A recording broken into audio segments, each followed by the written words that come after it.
నేను 200 మీకు ఇవ్వాలనుకుంటున్నాను అనగానే ఆ అమ్మాయి ఏమో పసిబిడ్డలాగా నమ్మి, తర్వాత ఏమైతే అది అయింది, ముందు అన్న ఇస్తానన్నాడు కనుక ఆ ఒక్క మాటను ఆధారం చేసుకొని నేను తెచ్చుకుంటాను అని ఇంకా వేరే లాజిక్లు ఏం ఆలోచించలా, చిన్న బిడ్డలాగా వచ్చి తీసుకొని వెళ్ళిపోయింది.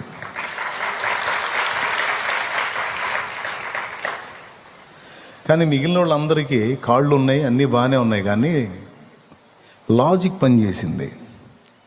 అంటే 200 ఇస్తానన్నాడంటే ఎందుకు ఇస్తాడు ఊరక?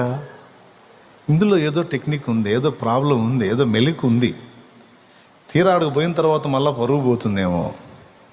ఆయన ఎందుకు ఇవ్వాలనుకున్నాడు, అసలు ఇందులో ఉన్న విషయం ఏందని ఆ ఆలోచనలోకి వెళ్ళారు మీరు.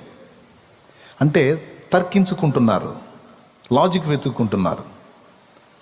విశ్వాసం అంటే అది. విశ్వాసం తర్కించుకోదు. నేను ఇస్తాను అంటే అలాగే అని స్వతంత్రించుకుంటుంది.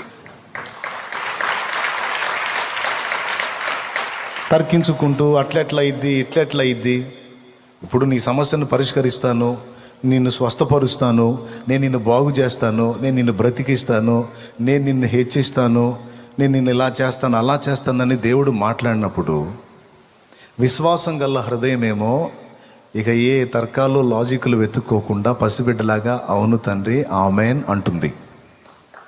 ఏమే అలాగొచ్చి అందేసుకుంటూ పుచ్చేసుకుంటుంది, తీసేసుకుంటుంది.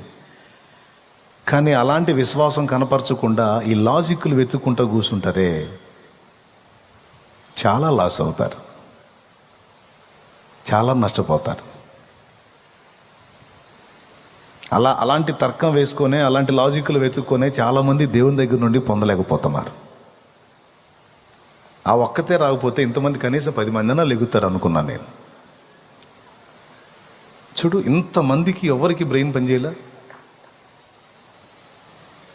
యేసు ప్రభువుని, ఆయన చెప్పిన మాటల్ని చిన్న బిడ్డలాగా నమ్మినవాడే అన్నీ పొందుకుంటాడు. నమ్మినోడే స్వతంత్రించుకుంటాడు. ఎందుకు, ఏమిటి, ఎలా, ఎన్ని దిక్కుమాలిన లాజిక్లు ఏం లేవు. ఆయన చేస్తానన్నాడు, చేస్తాడంతే.